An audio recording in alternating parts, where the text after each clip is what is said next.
La Jérusalem d'en haut contemple, avec le regard ébloui du voyant de l'Apocalypse, la foule immense que nul ne pouvait dénombrer.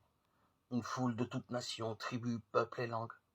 Ils se tenaient debout devant le trône et devant l'agneau, vêtus de robes blanches, avec des palmes à la main.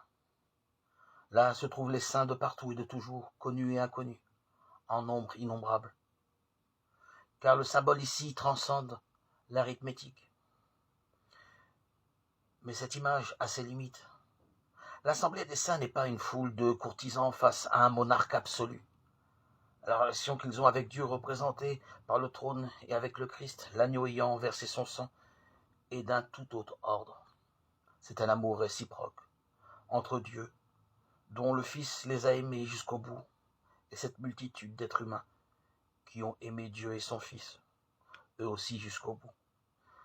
Il y a le grand amour que nous a donné le Père, et l'amour d'enfant que ceux-là lui ont rendu. Même si tous n'ont pas versé leur sang, tous n'en ont pas besoin, n'ont pas moins offert leur vie sans réserve. Tous portent la robe blanche immaculée des baptisés. Nous marchons vers elle par le chemin de la foi, nous hâtons le pas joyeux de sa voix dans la lumière que tu nous donnes, Seigneur. Nous trouvons cet exemple dans l'évangile des béatitudes, l'évangile des heureux, heureux d'un bonheur chèrement acquis dans la pauvreté, les pleurs, la persécution même, mais aussi dans la douceur, la miséricorde, la pureté, la paix.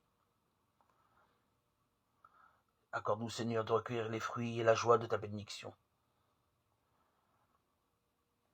Remplis notre maison de ta gloire, de ta sainteté. Transforme-nous, Seigneur, pour que nous puissions connaître la joie